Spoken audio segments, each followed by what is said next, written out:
निदर्शनास आलेला आहे, काय प्रतिक्रिया द्याल?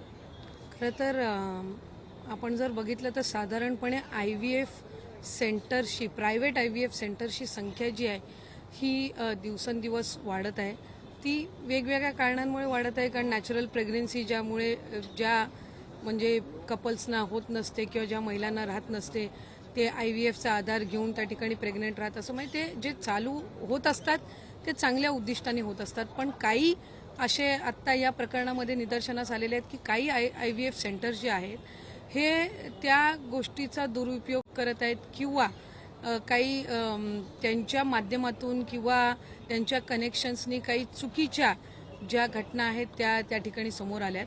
पोलीस यंत्रणेने त्या संदर्भातला तपास केला आणि पहिल्या दिवशी मला वाटतं त्या संदर्भातले 3 आरोपी असतील महिला त्या ठिकाणी अटक करण्यात आल्या. आज परत 2 त्याच्यामध्ये आरोपी सापडलेले आहेत.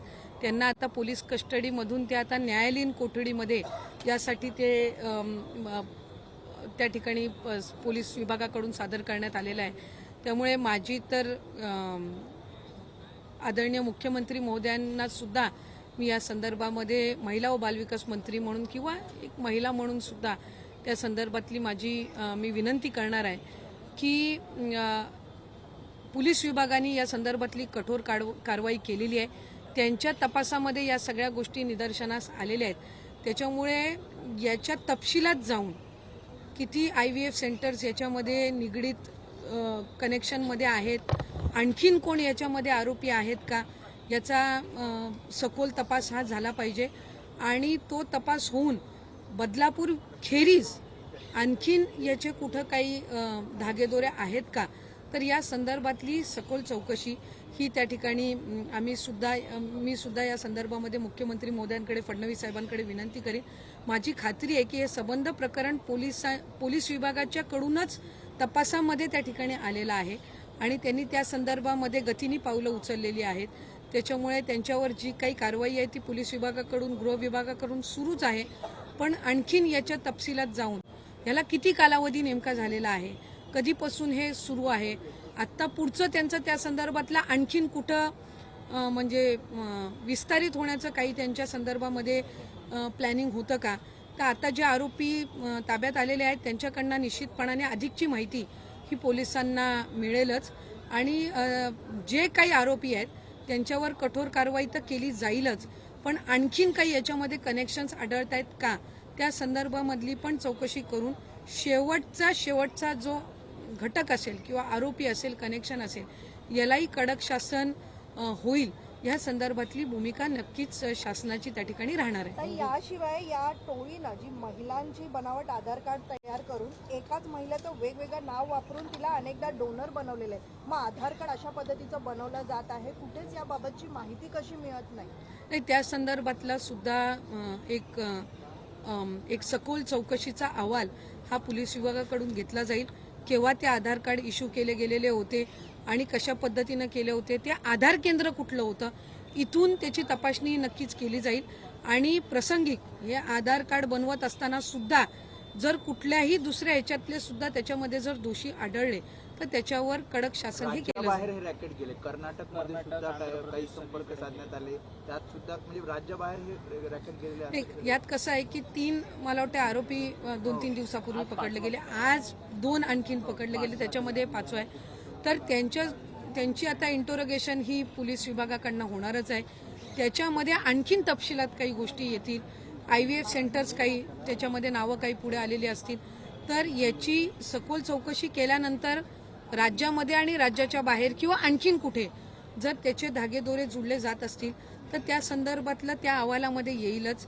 ते करत असताना त्यांना इतर कुठल्या ह्याची म्हणजे जसं हे आधार कार्ड असतील, बोगस आधार कार्ड असतील, मग तिथलं आधार कार्ड सेंटर कुठलं ज्यांनी यांना आधार कार्ड उपलब्ध करून दिले किंवा तशा पद्धतीचे इश्यू झाले, तर त्या सगळ्याची चौकशी ही पोलीस विभागाचा जो अहवाल येईल तर त्या संदर्भामध्ये ज्या काही बाबींची त्यांच्या अहवालामध्ये त्या सूचना येतील त्या पद्धतीनं जे आरोपी आहेत, जे घटक याच्यामध्ये जुळले गेलेले असतील त्यांना कडक शासन होईल याबद्दल काही कोणाच्या मनामध्ये शंका किंवा दुमत असण्याचं कारण नाही. सभागृहात आज देखील म्हणजे लिंग चाचणीच्या संदर्भात चर्चा झाली, तर मकोका या सगळ्या संदर्भात मकोका आणण्याची भूमिका जी आहे ती सभागृहातल्या सदस्यांनी आमदारांनी व्यक्त केलेली आहे. काय यावरती तुमची प्रतिक्रिया? मला वाटतं की सभागृहामध्ये अनेकदा वेगवेगळ्या गोष्टींच्या संदर्भामध्ये चर्चा होत असतात.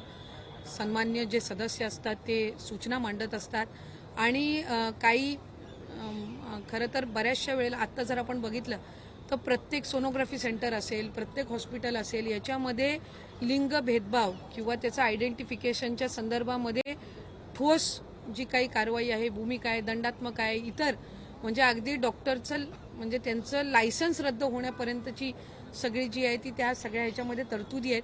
आणखीन त्याच्यामध्ये काही कडक हे करावे लागले तरी नक्कीच त्याच्यामध्ये शासनाचं काही दुमत असण्याचं कारण नाही. काही अशा आहेत की ते फक्त राज्य शासनापर्यंत मर्यादित नसतात, काही केंद्र शासनाकडे सुद्धा त्या संदर्भातल्या ज्या काही तरतुदी आहेत त्या त्यांच्यापर्यंत आपल्याला रिफर कराव्या लागत असतात. पण लिंगभेद कुठेही होऊ नये, याची चाचणी कुठेही होऊ नये, ही तर केंद्राची आणि शासनाची नेहमीच ही भूमिका राहिलेली आहे. आणखीन त्याच्यामध्ये काही कडक हे करावे लागली, काही भूमिका घ्यावी लागली तर ती घेण्यासाठी सुद्धा शासन कटिबद्ध आहे. रायगड जिल्हा परिषदेचं नेमकं चित्र काय असेल? कारण भाजप आणि राष्ट्रवादी काँग्रेस एकत्र येण्याची चर्चा आहे स्थापन करतो. तर दुसरीकडे काल तटकरे साहेबांनी उदय सामंतांनी तटकरेंची भेट झाली. मी आपल्याला पहिलं सांगू इच्छिते की जे चित्र असेल ते चांगलंच असेल. आम्ही तिन्ही पक्ष महायुतीमध्ये आहोत. आज भारतीय जनता पक्ष असेल, राष्ट्रवादी काँग्रेस पक्ष असेल, शिवसेना पक्ष असेल, आम्ही तिन्ही त्या ठिकाणी महायुतीचा भाग आहोत. आणि जिल्हा परिषदेच्या किंवा स्थानिक स्वराज्य संस्थेच्या निवडणुका या तिथल्या स्थानिक पातळीवर लढवल्या जात असतात. वेगवेगळ्या मुद्द्यावर वेगवेगळी तिथं राजकीय समीकरणं असतात.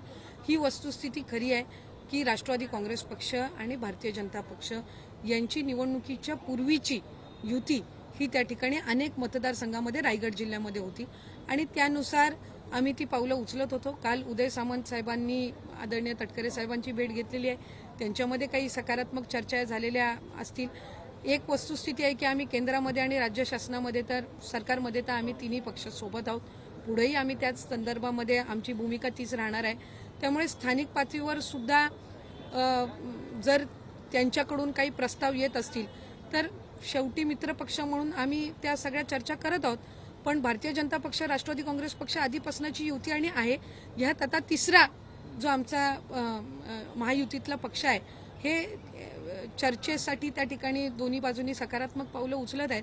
त्यामुळे आदरणीय देवेंद्र फडणवीस साहेब असतील, आदरणीय एकनाथजी शिंदे साहेब असतील, आमच्या नेत्या राज्याच्या उपमुख्यमंत्री आदरणीय सुनेत्रा काकी पवार असतील, प्रदेशाध्यक्ष रवींद्र चव्हाण साहेब असतील त्यांचे, किंवा आता त्यांचे समन्वयक म्हणून उदय सामंत साहेब असतील आणि तटकरे साहेब असतील, हे योग्य ते मार्ग त्या संदर्भातला नक्कीच काढतील. आणि जिल्हा परिषद हा पाया असतो आणि तिथं चांगल्यातल्या चांगल्या पद्धतीचं काम व्हावं, कुठेही मतभेद राहू नये.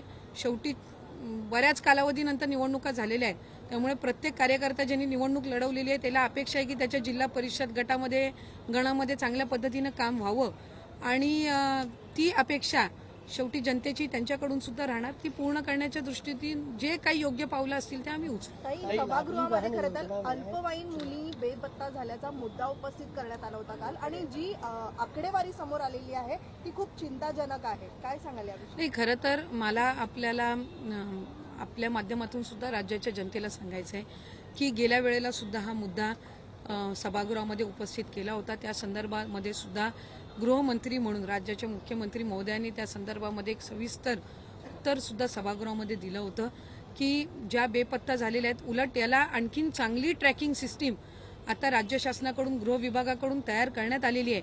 आपण बेपत्ता मुलींच्या संख्येबाबत हे करतो पण त्यापैकी किती शोधून परत आणलेले आहेत त्याची संख्या ही वाढत चाललेली आहे. म्हणजे बेपत्ता झालेल्यांना शोधून आणून त्यांच्या कुटुंबापर्यंत परत पोहोचवणं ही सुद्धा संख्या ही त्या ठिकाणी वाढलेली आहे. पण ही बाब निश्चित आहे की बाबा एक मुलगी बेपत्ता हो किंवा 100 हो किंवा 200 हो, ही म्हणजे संख्येपेक्षा बेपत्ता न होणं याच्याकडे शासन म्हणून किंवा विभाग म्हणून, गृह विभाग म्हणून हे महाराष्ट्र शासन हे लक्ष केंद्रित करत आहे.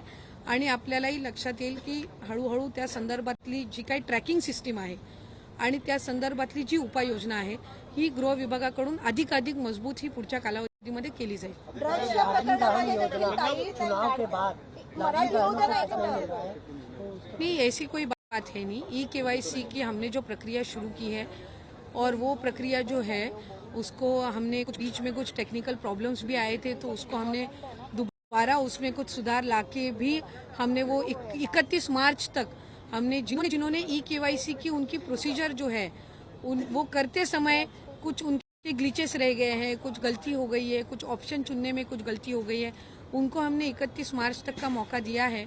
और उस हिसाब से एक बात मुझे आपके माध्यम से हमारी सारी लाडली बहनों तक पहुंचानी है कि महायुति की हमारी सरकार जो है, ये जो हमारी योजना है वो सबसे पसंदीदा योजना है, वो हमेशा हम शुरू रखने वाले हैं।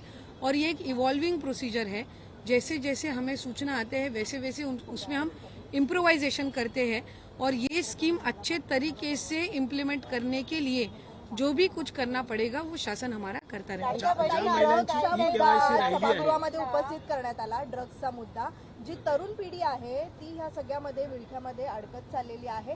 नवी मुंबईमधले देखील काही व्हिडिओ समोर आलेले आहेत। चक्क एपीएमसी पोलीस स्टेशनच्याच बाहेर 2 तरुण जे आहेत ड्रग्स सेवन करतानाचा हा व्हिडिओ आहे। त्यामुळे नवी मुंबईमध्ये नेमकं चाललंय का, तर नवी मुंबईच नाही तर संपूर्ण राज्यभरातला ड्रग्सच्या प्रकरणामधला हा सगळाच प्रकार जो आहे तो वाढत चाललेला आहे। खरं तर साधारणपणे सभागृहामध्ये ती चर्चा होत असताना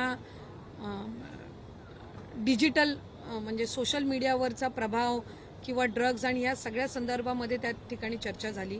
आणि तिथं सुद्धा ही जी तरुण पिढी आहे, म्हणजे बऱ्याचशा वेळेला ही जी म्हणजे 18 वर्षाच्या खालची पिढी आहे किंवा त्याच्या पुढची जी तरुणाई आहे, त्या ड्रग्सच्या संदर्भातलं त्यांना योग्य त्या म्हणजे मार्गदर्शन करणं, या संदर्भामध्ये शासनाकडनं काय उपाययोजना असतील किंवा ड्रग्सची तस्करी असतील त्या संदर्भामध्ये गृह विभाग किंवा इतर सगळे जे विभाग आहेत त्यांचं काय हे राहील, मला वाटतं त्या संदर्भातलं सविस्तर उत्तर सभागृहामध्ये सुद्धा माननीय मुख्यमंत्री महोदयांच्या माध्यमातून हे येणार आहे। आणि त्या संदर्भातली सुद्धा म्हणजे नवी मुंबईचा जो आपण एक स्पेसिफिक जो आपण व्हिडिओचा उल्लेख केला त्याच्या संदर्भातली सुद्धा गृह विभागाकडून चौकशी ही केली जाईल आणि त्याच्यावर सुद्धा कठोर शासन जे काही तिथले ड्रग डीलर्स असतील किंवा जिथं कुठं ती संबंधित घटना झाली असतील तिथल्या आणखीन अधिकचे फुटेजेस घेऊन त्या संदर्भातली योग्य ती कारवाई केली जाईल। काही मीरा रोडमध्ये एक प्रकरण समोर येत आहे की 9 वर्षाच्या मुलाला गरम इस्त्रीचे वडिलांनी चटके दिलेले आहेत, तर अभ्यासासाठी दबाव टाकण्यात आलेला आहे आणि त्या संदर्भामध्ये आता हा गुन्हा पण दाखल करण्यात त्यांच्याच आलेला आहे। मुलाला त्यांच्याच मुलाला नाही, माझ्याकडे अधिकची माहिती त्या प्रकरणाची नाहीये। मी नक्कीच त्या संदर्भातली तपशिलातली माहिती घेईन आणि त्याच्यामध्ये आमची जी तिथली स्थानिक जो बाल कल्याण अधिकारी असतो त्याला सुद्धा तिथं जाऊन त्या संदर्भातली ते चौकशी करतील। आणखीन त्या वडिलांना किंवा पालकांना काय समुपदेशन या संदर्भातलं द्यावं लागलं तर ती सुद्धा करण्याची तयारी ही निश्चितपणाने विभागाची त्या ठिकाणी राहील। लाडक्या बहिणींनाच काहींना अजूनपर्यंत पैसे मिळालेले नाही आणि एकीकडे आपण लखपती बनवण्याचा पण आपण प्रयत्न करता, तर महाराष्ट्रात तसाच खडखडाट सुरू आहे। नाही, लखपती दीदीची योजना आणि लाडकी बहीण योजना आहे, 2 स्वतंत्र योजना आहेत। लखपती दीदी ही केंद्र सरकारची योजना आहे आणि त्याच्यामध्ये महिलांना बचत गट किंवा स्वयंरोजगाराच्या माध्यमातून त्यांचं उत्पन्न 1 लाखापर्यंत कसं न्यायचं ह्या संदर्भातली ती योजना आहे।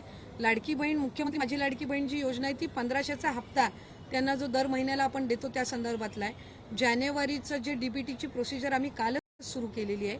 साधारणपणे ती डीबीटीची प्रोसिजर पूर्ण व्हायला 5 दिवसाचा कालावधी लागत असतो।